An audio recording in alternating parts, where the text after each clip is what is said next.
ದೆಹಲಿ ಸ್ಫೋಟದ ಬಗ್ಗೆ ಈಗ ಮತ್ತೊಂದು ದೃಶ್ಯ ಲಭ್ಯವಾಗಿದೆ. ಈ I-20 ಕಾರ್ ಏನಿದೆಯಲ್ಲ, ಅದು ದೃಶ್ಯ ಈ ಘಟನೆಗೂ ಮುಂಚೆ ಟೋಲ್ ದಾಟಿ ದೆಹಲಿಗೆ ಎಂಟ್ರಿ ಕೊಡ್ತಾ ಇದ್ದಂತಹ ಒಂದು ಕಾರ್ನ ದೃಶ್ಯ ಇದೆ.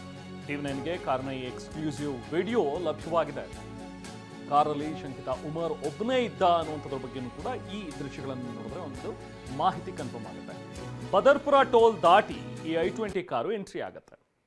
ನೋಡಿ, ಫಾಸ್ಟ್ಯಾಗ್ ಇಲ್ಲದೆ ಇದ್ದ ಕಾರಣ ಹಣ ಕೊಟ್ಟಿದ್ದಾನೆ ಈ ಡಾಕ್ಟರ್ ಉಮರ್ ಅಂತ ಹೇಳಿ. ನೋಡಿ, ಇದೇ I-20 ಕಾರ್ ಇದು.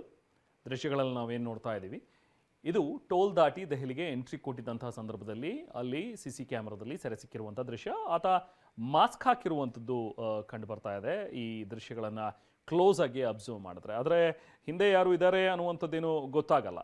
ಪಕ್ಕದಲ್ಲೂ ಕೂಡ ಯಾರೂ ಇಲ್ಲ. ಫಾಸ್ಟ್ಯಾಗ್ ಇರಲಿಲ್ಲ ಈ ಗಾಡಿಯಲ್ಲಿ. ಸೊ ಆತ ಹಣ ಕೊಟ್ಟು ಟೋಲ್ ತೊಗೊಂಡು ಈತ ಮುಂದಕ್ಕೆ ಹೋಗ್ತಾನೆ. ಈ ಕಾರ್ನಲ್ಲಿ ಈತ ಸದ್ಯಕ್ಕೆ ಈಗ ಒಬ್ಬನೇ ಇದ್ದ ಅನ್ನುವಂಥದ್ದು ಕೂಡ ಇಲ್ಲಿ ಕಾಣುತ್ತೆ. ಅಂದರೆ ಬಹುಶಃ ಈತ ಫರೀದಾಬಾದ್ನಿಂದ ಈ ಕಡೆಗೆ ಬಂದಾಗ ಒಬ್ಬನೇ ಇದ್ನ, ದೆಹಲಿಯಲ್ಲೇ ಇದ್ದಂತಹ ಬೇರೆಯವ್ರನ್ನ ಏನಾದರೂ ಈತ ಕೂರಿಸ್ಕೊಂಡು ನಂತರ ಈ ಬ್ಲಾಸ್ಟ್ ಆಯ್ತಾ, ಇಂಥದ್ರ ಬಗ್ಗೆನೂ ಕೂಡ ಈಗ ಅನುಮಾನಗಳಿವೆ.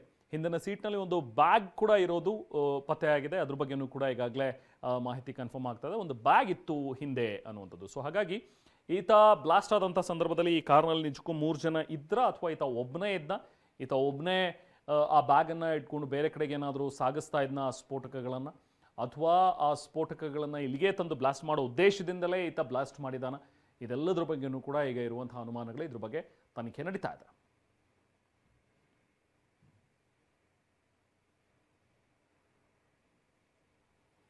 ಸೊ ನಿನ್ನೆ ಸಂಜೆ 6:52 ನಂತರ ಹತ್ತಿರ 7 ಗಂಟೆಗೆ ಸಂಭವಿಸಿದಂತಹ ಒಂದು ಬ್ಲಾಸ್ಟ್ ಏನಿದೆ, ಕಾರ್ ಬ್ಲಾಸ್ಟ್ ಇದು. ಇನ್ನೂ ಕೂಡ ಅದೇನು ಬಾಂಬ್ ಅಥವಾ ಬೇರೆ ಏನು ಸ್ಫೋಟಕಗಳನ್ನು ಬಳಸಿದ್ದಾರೆ ಅನ್ನುವಂಥದ್ದು ಇನ್ನೂ ಕೂಡ ಕನ್ಫರ್ಮ್ ಆಗಿಲ್ಲ. ಸೊ ನಿನ್ನೆ ನಡೆದಂಥ ಒಂದು ಕಾರ್ ಬ್ಲಾಸ್ಟ್, ಇಲ್ಲಿ ಬಳಸಿದಂಥ ಒಂದು ಕಾರ್ ಏನಿತ್ತು, ಹರಿಯಾಣ ರಿಜಿಸ್ಟ್ರೇಷನ್ನ ಕಾರಿದು, HR26 CE7674 ಅನ್ನುವಂಥ ಕಾರಿದು.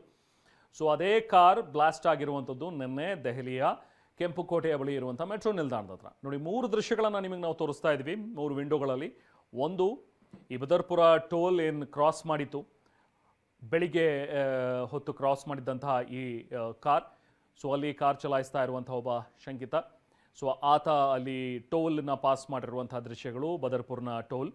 ಅದಾದ ನಂತರ ಈ ಹಿಂದೆ 29ನೇ ತಾರೀಕು ಆತ ಡೆಲ್ಲಿಗೆ ಬರೋಕ್ಕಿಂತ ಮುಂಚೆ ಈ ಕಾರ್ನ ಎಮಿಷನ್ ಟೆಸ್ಟ್ ಮಾಡಿಸಿರುವಂಥದ್ದು. 3 ಜನ ಇದ್ದರು ಆ ಟೈಮಲ್ಲಿ.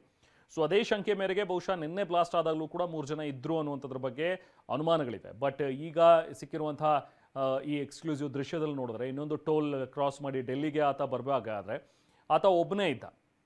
ಹಿಂದೆ ಒಂದು ಬ್ಯಾಗ್ ಇತ್ತು, ಪಕ್ಕದಲ್ಲಿ ಇನ್ಯಾರು ಕೂಡ ಇಲ್ಲ, ಬೇರೆ ಹಿಂದೆನೂ ಕೂಡ ಯಾರು ಇರೋದ್ರ ಬಗ್ಗೆ ಇದರಲ್ಲಿ ಇಲ್ಲ.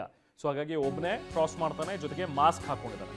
ಇನ್ನು ಭೀಕರ ಸ್ಫೋಟಕ್ಕೆ ಅಲ್ಲೇ ಇದ್ದಂಥ ಒಂದು ಜೈನ ಮಂದಿರ ಕೂಡ ಇವತ್ತು ಸಾಕ್ಷಿಯಾಗಿದೆ. ಜೈನ ಮಂದಿರದ ಕಚೇರಿಯ ಗಾಜುಗಳು ಪುಡಿಯಾಗಿವೆ. ಜೊತೆಗೆ ಟೇಬಲ್, ಚೇರ್ ಇದೆಲ್ಲದ್ರ ಮೇಲೂ ಕೂಡ ಕಿಟಕಿ ಗಾಜುಗಳು, ಪೀಸಸ್ ಎಲ್ಲವೂ ಕೂಡ ಬಿದ್ದಿವೆ. ಸ್ಫೋಟದ ವೇಳೆ ಕಚೇರಿಯಲ್ಲೇ ಪ್ರದೀಪ್ ಅನ್ನೋರಿದ್ರು.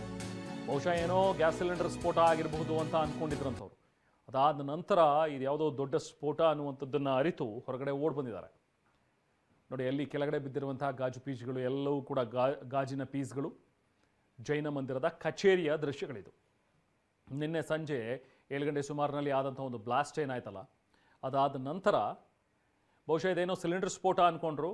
ಅದಾದ ನಂತರ ಜನ ಇದು ರಿಕ್ಷಾ ಅಂದರೆ ಎಲೆಕ್ಟ್ರಿಕ್ ರಿಕ್ಷಾ ಬರುತ್ತಲ್ಲ, ಅದು ಸ್ಫೋಟ ಅಂತ ಹೇಳ್ತಾ ಇದ್ರು. ಬಟ್ ಯಾವುದಕ್ಕೂ ಇರಲಿ ಅಂತ ಹೇಳಿ ಅಲ್ಲಿಂದ ನಾನು ಹೊರಗಡೆ ಬಂದೆ ಅಂತ ಪ್ರದೀಪ್ ಕೂಡ ಹೇಳಿದ್ದಾರೆ. ಸ್ಥಳದಿಂದ ನಾವು ಪ್ರತಿನಿಧಿ ಮಹೇಶ್ ಪ್ರತ್ಯಕ್ಷ ವರದಿ ನೀಡಿದ್ದಾರೆ, ಬನ್ನಿ ನೋಡೋಣ. ಘಟನೆ ನಡೆದಂಥ ಸಂದರ್ಭದಲ್ಲಿ ಸಾಕಷ್ಟು ಒಂದು ಬೆಚ್ಚಿ ಬೀಳಿಸಿದೆ ಅಂತ ಹೇಳ್ಬೋದು. ಇಡೀ ದೇಶಕ್ಕೆ ಒಂದು ಆತಂಕ ಮೂಡಿಸಿದೆ ಅಂತ ಹೇಳಿದೆ. ಯಾಕಂದರೆ ಸಣ್ಣ ಪುಟ್ಟ ಘಟನೆ ಅಲ್ಲ ಅಂತ ಹೇಳ್ಬೋದು. ಏಕಾಏಕಿ 9 ಜನರು ಸಾವನ್ನಪ್ಪಿರುವಂಥದ್ದು.